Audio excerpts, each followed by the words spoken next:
Kanamasuji. I'm going to put this Rubio Monocoat on there, figure out how this works. I'm going to weigh it out on my scale. I'm going to apply it and see if it makes this thing look even cooler. So here's what we know. It was 60 bucks, this little setup. When I talked to the guy, he said it's a 2-to-1 mix. I'm like, okay. So when I first look at this, it says 300 milliliters of the big one, 90 milliliters of the bottom one. So far off to a bad start. You know, some of it says lift here. You start lifting there, and then you're going to see a bunch of stuff in Swahili. So that's just for a different language. Okay, so we know that. All right, then there's like a QR code here, but that has nothing to do with what we're doing. A little bit goes a long way, so we know that. Wipe it on, let it sit for a minute, wipe it back off. One coat, hence monocoat, and that's it. I asked if I could put it over top of a catalyzed finish. He says, nope. I think that's going to fail because it's supposed to grab a hold of the grain of the wood. Can you put a second coat on? Yes. Okay, now I'm really confused. We're going to try all of that. We're going to put it on some hot raw wood action. We're going to put it on something that has finish on already. And we're going to try something that has one coat of this. And we're going to put 2 coats of this on. First thing I'm going to do is I'm going to open the can up. Whoa. And I'm going to weigh it out onto my gram scale.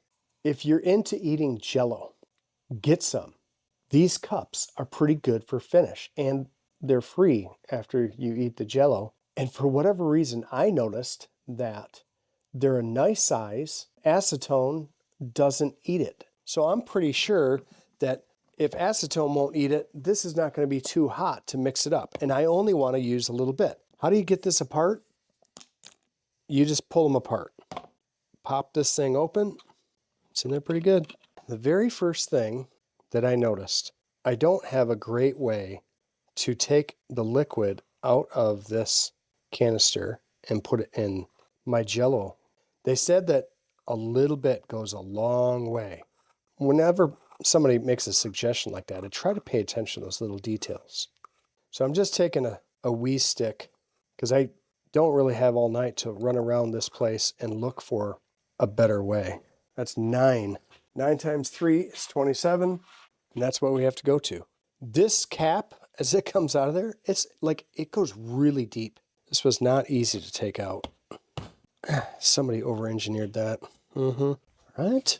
So let's take this guy. Let's go to 27. That will be a 2-to-1 ratio.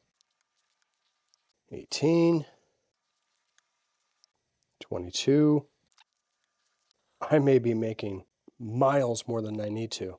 All right, so we landed on 28. Mix the crap out of it, and then I'm going to call that good enough. All right. And I'm going to not protect my protective workbench protector. I'm going to take this, and I'm going to just spread it a little bit.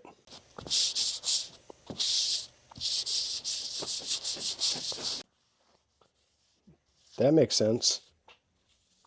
Seems like it needs more. It just got thirsty.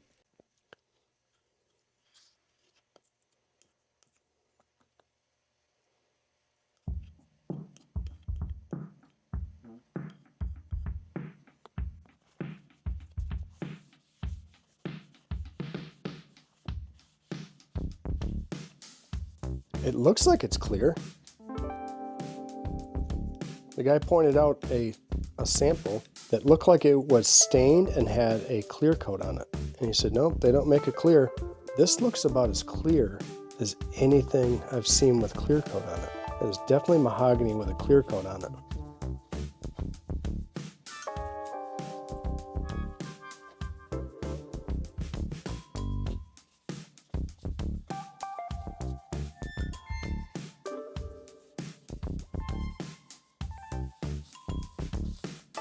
It looks like an oil finish to me. Like an old, like tung oil or something, or Danish oil.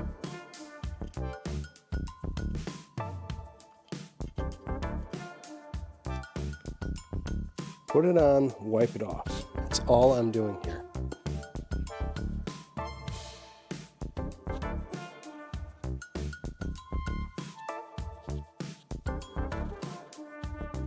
So far, this is kind of fun to use, except for this part here. But I know that if I were to have sprayed this, I would have had to have mixed the finish up, got all my finishes all lined up, put the exhaust fan on, respirate. Oh my gosh, I'm so glad I'm doing this. All right, I really feel like I should have and could have put latex gloves on, but I didn't. Just taking my wooden paintbrush here. Something tells me that the guy was right. A little bit goes a long way. Instead of having 27 grams of finish, I probably could have had. Started out with 3 and then went up to 9 total grams.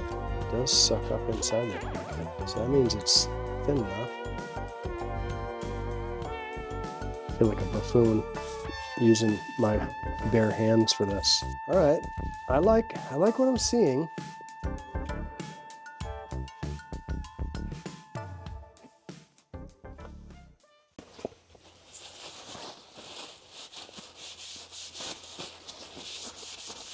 It seems very consistent to me. It seems like it's got a nice golden, clear-ish coat of finish on it. It's about the consistency of pancake syrup.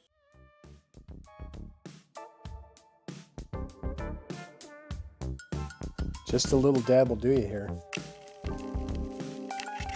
All right, so I got that one all lathered up in this Rubio Monocoat. It's nice and smooth. I don't know, there is something to it that I gotta tell you, I do like it.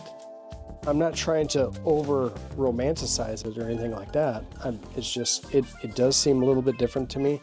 If I just take these 2 dry rags that don't have any finish on them and just kind of give it a little hot buffing action, I'm sure somebody out there is gonna be like, oh, what an idiot. You're supposed to spell the alphabet while you're buffing it or something. But it does, you know, it doesn't look like it's a high build, high sheen type of thing. It just looks like wet wood. It does seem nice and smooth to me. That's really all I can say about it, I suppose. Now, the next thing, actually there's one more little piece, and that's we'll call this the wedgie. It's a friendly wedgie, you know, not like on prom night, a different type of a wedgie. Just gonna spend a little bit of time just kind of, I don't know, twisting this around that area to get the wetty wets out. Kind of do a little hot twist action in here. And yeah, that's it. All right, so what does this look like now? It has some finish on it.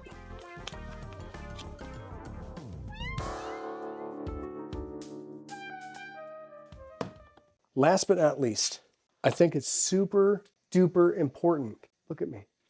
I think it's super important to now weigh what's left in the Jell-O jar. But that says 21. So we went from 27 to 21. A little bit does go a long way. Let's call that a night. No, we can't call it a night. We've got to apply this onto something that has got finish on it already. What are you going to mix up more? Dude, you have it right here. Go grab something that's got finish on it. Okay, I found the next victim. I have a piece of walnut. This was just a scrap walnut from my Manistique project. It does have finish on it. Let's see if there's a compatibility issue. Let's put this on about half of it. The finish that's on there right now is my sprayable ICA, which is basically a catalyzed polyurethane.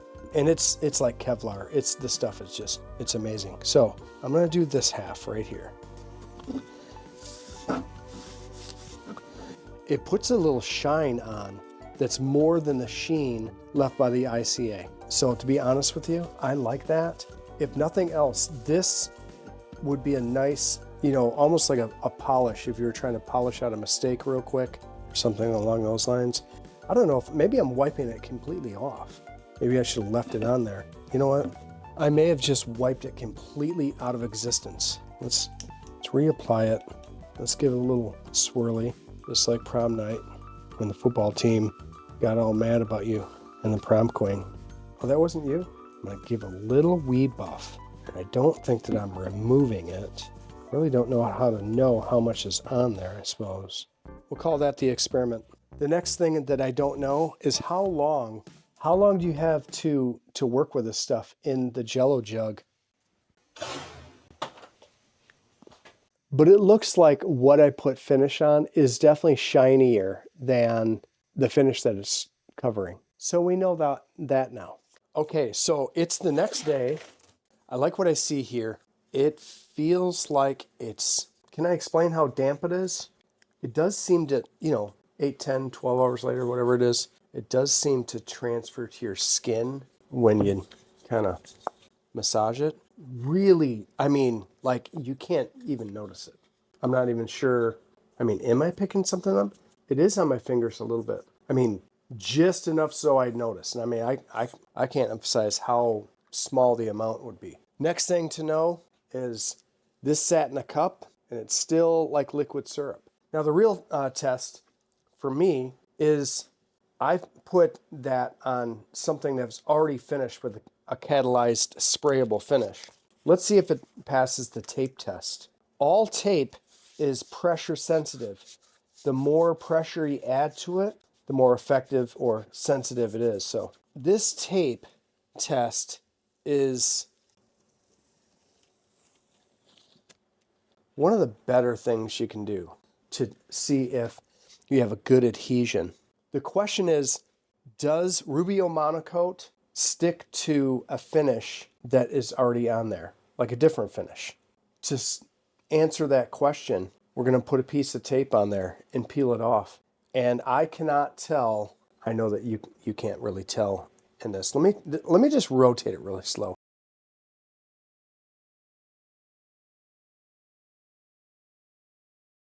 There is a finish on there. I put it on a little bit on the thicker side. I wiped it off, but I know that I left a residue on there. And I can honestly say that this has passed the tape test.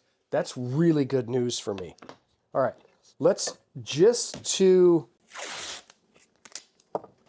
test this finish a little bit more. Let's put it on half of this. I wouldn't say I put all of my weight into this, but I'm pressing down pretty darn hard. All right, I don't like to lift straight up because it'll pull the finish in a lot of cases. I'm lifting straight up. Does this transfer onto the tape? I don't see any difference in the tape. And I can't see where it made a difference to my workpiece. Friends, that's huge. I don't know how durable that finish is, like in terms of, can we leave a drink on it without a drink ring? There's there's the ceramic, the nano stuff, whatever you can put on top. This on its own, I'm actually somewhat impressed with. My money was well spent on the Rubio Monocoat Oil Plus 2C. So I'm going to do another little something. Stay tuned. The shop is complete chaos. I've got to move some products. The product that I'm moving is a bunch of cubes. I'm gonna sell them on the open market, on the high seas, and they're just walnut cubes. And what I did is I mutter folded them all up just to get rid of some scrap, because I didn't want the scrap to go in the garbage. I didn't want to sit on the scrap. So I made a bunch of boxes, sanded them all down, clear coated them, and people went nuts for them. They're like, those are so cool. I made them in different sizes. I started out with the big ones and slightly smaller and then slightly smaller, 12 inch, 10 inch, 6 inch, 4 of each. So the problem with that is there are 6 sides to every box. So while you're spraying 5 sides, the bottom is getting overspray. It's got to sit on something. You flip it over, you turn it over on something wet. So it's a problem. I never really thought about it. So with a cube with 6 sides, one side is going to be like the stepchild. I can't stand that. I found that somewhere in photographing them, I hired a really great photographer to set everything up, stage it, and capture some really good images. Somewhere in the process, either before, during, or after, one of my cubes got some damage. Let's see if we can see it here. Right here is a scratch that goes across the grain, which is a bummer, and then back up to here. It was bad. Luckily, I'm dealing with ICA, and it's a damn near bulletproof Kevlar. It didn't scratch the surface of, the grain. It didn't have the grain just explode. So it's just dented. But I've got to figure out a way to raise it up. So I went 120, 150, 220, then 320, 400, 600, then red Scotch-Brite pad, then gray, then white, in hopes that I could just get closer to the bottom of that valley of the scratch. Now, what I want to do is see if there is still quite a bit of finish on here, because you can grind on ICA until the cows come home before you burn through the finish, which is amazing. I'm going to take a cloth. I'm going to dip it in water, squeeze out the excess, lay it on top.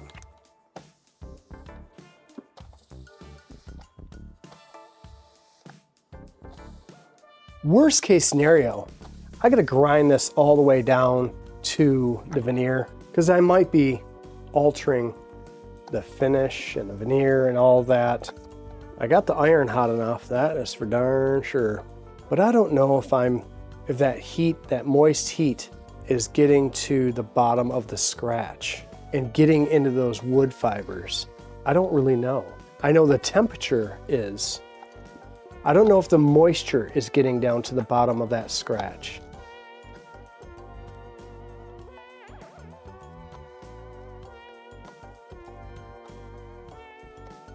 I know this towel is getting nice and flat and wrinkle-free.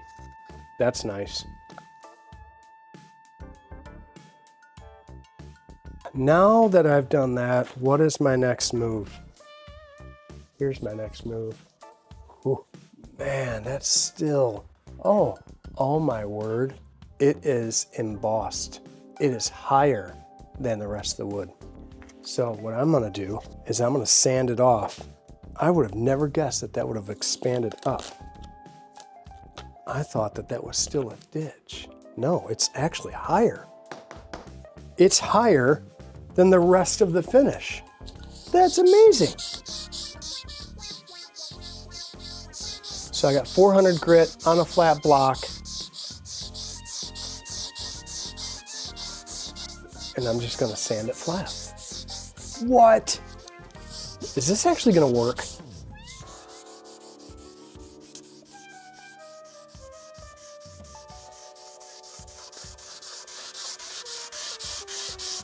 No way. Are you kidding me right now?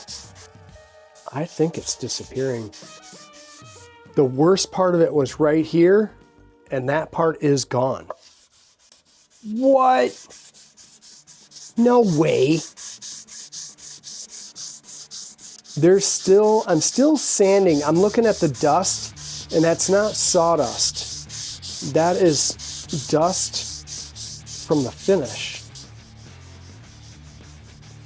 If the grooves created by 320 don't get to the bottom of the grooves created by your 220, then when you go to 400 and then beyond, you're going to have a fogging when you put your finish, your top coat on.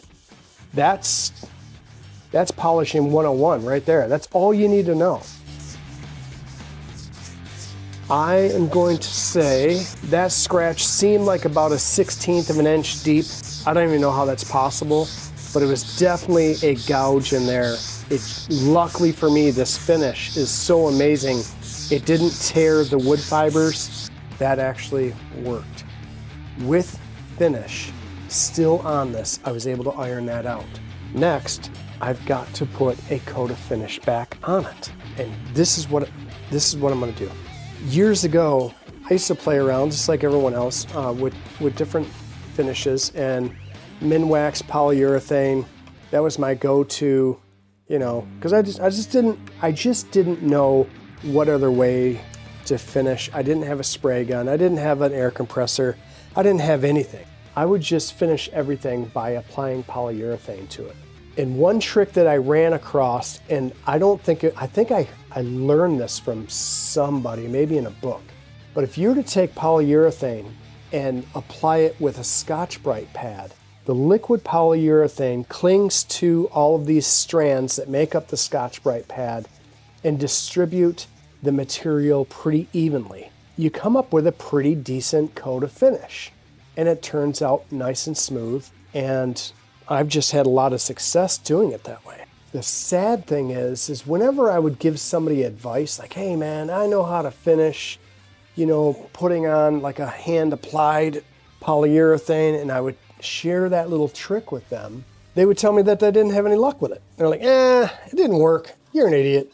Okay, I am an idiot. I don't know why that didn't work for you. It always works for me. I don't know. They would explain to me what they were doing, and it just didn't make sense to me that they didn't have luck with it. Fast forward to today. I'm trying to take the stepchild side of this cube and make it nice and smooth with a really nice rich finish on it. And how I'm doing it is I'm sanding with the white Scotch-Brite pad with a little bit of finish on it, almost like I'm wet sanding it, and I'm working this finish into the finish that's underneath it. The guy at Woodcraft told me that you can't apply this finish over top of another finish. And I thought, maybe you're right. But I finished a couple of stepchild sides of these cubes, and I can tell you that maybe he's right, but not everything that I've seen today suggests that. I'm actually getting a nice, smooth, thin finish that passes the tape test, and I love it. Now that I've worked all of that in, I'm going to take a dry Scott towel, and I'm going to wipe off the excess.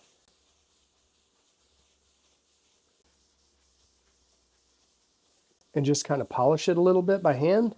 Not making a big deal about this.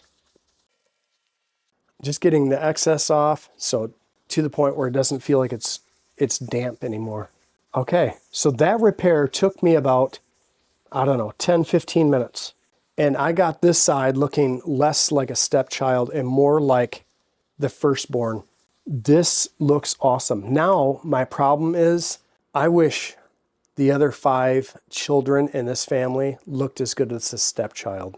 There's no way I don't spend tomorrow doing the rest of these.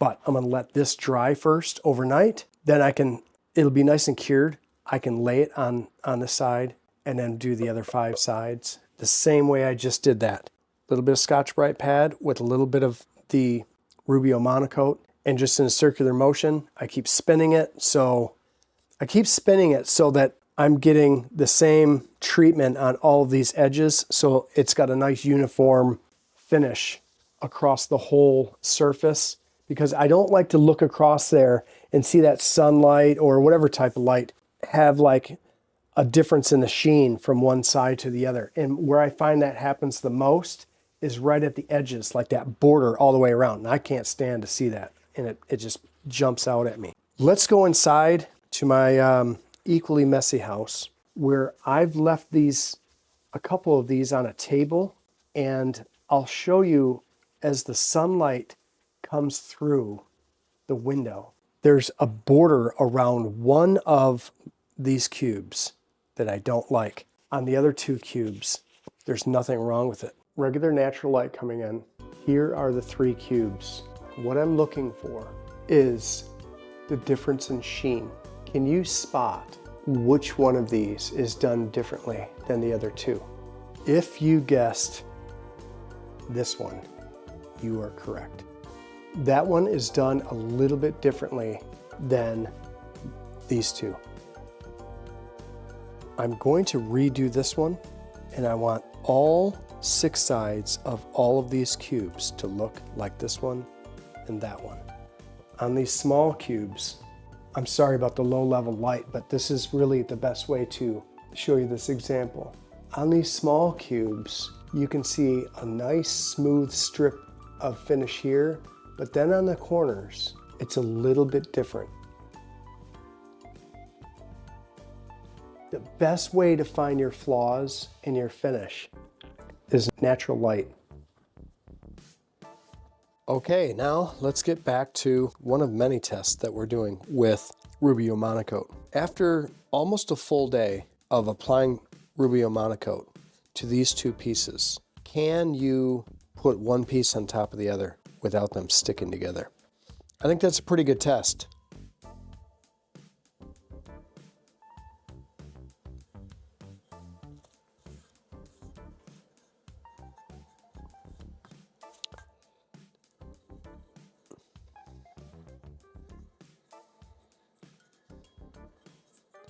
I'd say that this passes. I'm going to officially declare that Rubio Monocoat has a place in my shop. I've already done a bunch of cubes, but I thought, you know, how cool is it since I have some pre-finished birch or maple scraps laying around. Might have fold those suckers up. They're already finished. It's kind of nice. You know, the problem is these edges. They have some hot chippity whippity. I don't like them when they're super sharp. I like to soften them a little bit. Sometimes there's like a little bit of lippage here. You hear that? Pretty nice, but I want to make sure that, you know, the edges are nice. Like that turned out pretty okay. That's not too bad, but I really want to dress these edges up if that's going to be something that we can do. So it'd be nice to add some filler to these and then sand it. Are we going forward or backwards in this process? Well, in walks, we might as well display them. In walks this stuff from Home Depot. It's just white and furniture powders. This is Master Furniture Powder. It's champagne. Mix a little bit of this in with that onto a piece of wood. A little bit goes a long way. Maple and birch is a little difficult to match up the color for the corners. And I don't know if I have, you know, some sort of a gift, but I've always had like a little knack for being able to come up with a color pretty quickly. Not all the time, but I just looked at my box, you know, I have, I don't know, 10 colors or so, and you can mix them or, you know, just grab a color or whatever. And it just, that color seems to work pretty okay with this color. So you just go around and you just hit all of the corners, work it into the little voids, and then you're done, right? Okay, then we're gonna take some 400 grit. I found that 400 grit will sand the finish and leave enough of a bite for the Rubio Monocoat to grab a hold of, a mechanical bond, if you will. I take the speed down a little bit, so I'm not like risking grinding through the finish too much. I'm not too concerned about that. Certainly don't want to grind through the veneer.